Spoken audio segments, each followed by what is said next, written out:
आजकल back pain patients जो हैं वो एक वर्ड से बहुत घबरा रहे हैं, बहुत डर जाते हैं, वो है एनुलर टीयर। जब भी स्लिप डिस्क का पेशेंट अपनी एमआरआई करवाने जाते हैं, बैक पेन वाले एमआरआई करवाते हैं, तो एक वर्ड लिखा होता है एनुलर टीयर। अब उनको लगता है पता नहीं हमारी बैक में ऐसा कौन सा टीयर हो गया जो कभी ठीक नहीं हो सकता। तो स्लिप डिस्क वालों को भी लगता है कि ये तो टीयर हो गया, अब तो कभी ठीक ही नहीं होगा। तो एक बेसिक सी चीज़ है, मैं आपको बताऊंगा कि एनुलर टीयर होता क्या है, किस तरह से हमारी डिस्क बाहर आती है, क्योंकि ये जानना इतना ज़्यादा ज़रूरी है। इससे आपका जो डर है वो बिल्कुल ख़त्म हो जाएगा, क्योंकि आपको पता लग जाएगा कि किस तरह से हमारी डिस्क बाहर आ रही है। तो इससे डरना बिल्कुल नहीं है। 3 सिंपल स्टेप्स है जिसमें आपको समझ आ जाएगी कि ये डिस्क किस किस तरह से बाहर आती है। तो उससे आपका डर खत्म हो जाएगा और आगे आपका जो रिकवरी है वो 100% हो जाएगा।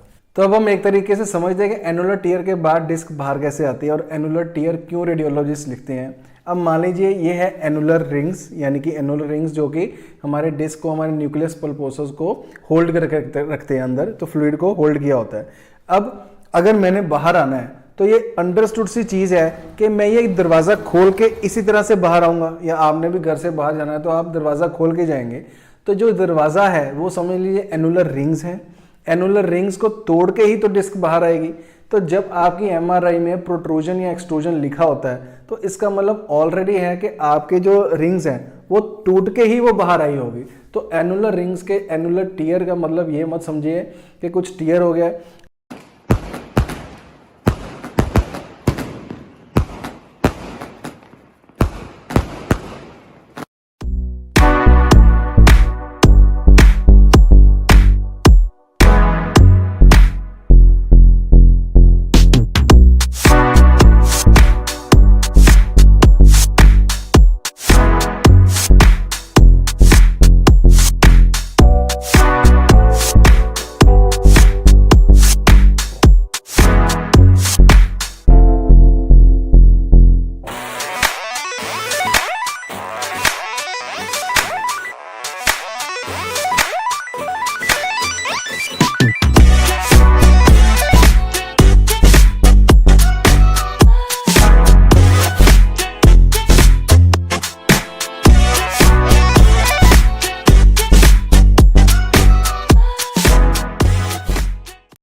तो ये होती है हमारे एनुलर रिंग्स। इस तरह से कंसेंट्रिक सर्कल्स होते हैं, ऐसे ऐसे ऐसे ऐसे, और इसमें बीच में होता है न्यूक्लियस।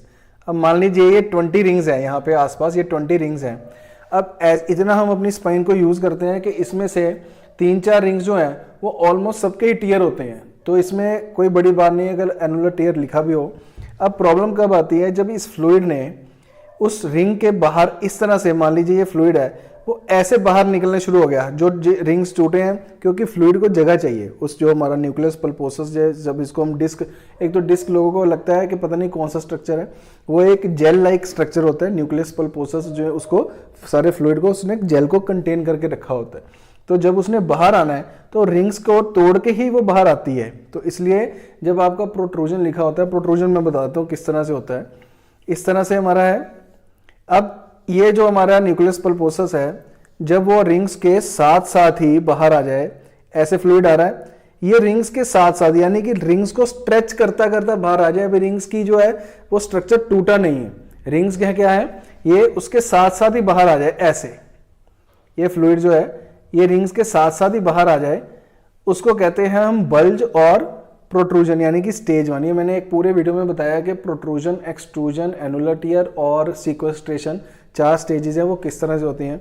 अब एक्सट्रूजन क्या होगा, ऐसे रिंग्स बने हुए हैं, ये डिस्क है, वो क्या करेगी, इस तरह से बाहर आ जाएगी पूरी रिंग्स को तोड़ के, ये होगा एक्सट्रूजन।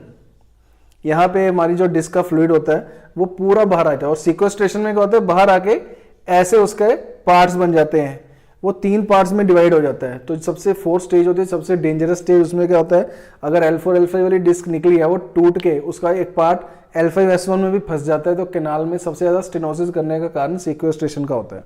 पर हम बात कर रहे हैं इसमें एनुलर टीयर की, जिसमें आपको घबराना नहीं है। तो जो रिंग्स हैं ये बनते बिगड़ते रहते हैं। मैंने आपको पहले भी बताया था कि इसमें कुछ लेयर जो है वो टूटती रहती हैं, क्योंकि 20 है तो अगर 4-5 टूट भी गई तो कोई फर्क नहीं पड़ेगा। पर जब ये फ्लूइड इतने प्रेशर के साथ बाहर आता है तो सारे रिंग्स को तोड़ के बाहर आता है। तो ये बहुत अंडरस्टूड सा काम है, अगर कोई चीज़ बाहर आई है तो वो रिंग्स तोड़ के ही आई होगी। तो उसमें जब पहले ही एक्सट्रूजन दिख रहा है, प्रोट्रूजन दिख रहा है, प्रोट्रूजन में क्या करेगा, वो सारे जो रिंग्स हैं उसको स्ट्रेच करके अपने साथ ही ले जाएगा, अभी तोड़ेगा नहीं, उसको साथ में ले जाएगा, बल्ज आउट कर देगा। अब जैसे एक एग्जांपल है, मान लीजिए ये जो है डोर, ये एनुलर रिंग्स है और मैं हूं डिस्क का फ्लूइड। अब मान लीजिए मुझे बाहर निकलना है, तो मैं क्या करूंगा, दरवाजा खोल के ही बाहर जाऊंगा ना, या आप भी घर से बाहर निकलते होंगे तो दरवाजा खोल के ही जाते होंगे। तो दरवाजा जो है वो एनुलर रिंग्स है, हम खोल के ही बाहर जाएंगे। हम जो है वो फ्लूइड है, तो जब भी डिस्क का फ्लूइड निकलेगा वो रिंग्स को तोड़ के ही निकलेगा। तो एनुलर टीयर से बिल्कुल नहीं घबराना, ये तो बल्कि सिर्फ फर्स्ट स्टेज है। स्टेज फर्स्ट से भी हम इसको 0 स्टेज लेते हैं, क्योंकि कई टर्मिनोलॉजी जो है वो डिफरेंट है, किसी ने किसी तरह से एक्सप्लेन किया है, किसी ऑथर ने किसी तरह से एक्सप्लेन किया है। तो अगर 0 स्टेज माने तो annular tear, first stage protrusion, second extrusion, third sequestration. और कुछ केसेस में एनुलर टीयर को फर्स्ट स्टेज मान लेते हैं, प्रोट्रूजन को सेकंड, एक्सट्रूजन को थर्ड और सीक्वेस्ट्रेशन को फोर्थ। तो इस तरह से हमारे रिंग्स जो है वो टूटते हैं। तो इसलिए कोई भी घबराने की बात नहीं जब एनुलर टीयर अपनी एमआरआई में देखते हैं, क्योंकि ये एक बेसिक चीज़ है कि जब वो डिस्क निकलेगी तो रिंग्स को तोड़ के ही निकलेगी। तो इस वीडियो को ज़्यादा से लाइक कीजिए, शेयर कीजिए, सबके साथ शेयर कीजिए, ताकि उनको समझ आए कि एनुलर रिंग्स, एनुलर टीयर जब लिखा होगा एमआरआई में तो बिल्कुल नहीं घबराना। और मुझसे 1-to-1 कंसल्टेशन के लिए नीचे लिखे नंबर पर जाके अपॉइंटमेंट बुक कर सकते हो। उसकी छोटी सी फीस है, उसको पे करके आप 1-to-1 कंसल्ट कर सकते हैं। और बैक पेन से रिलेटेड आपको कोई भी प्रोडक्ट चाहिए,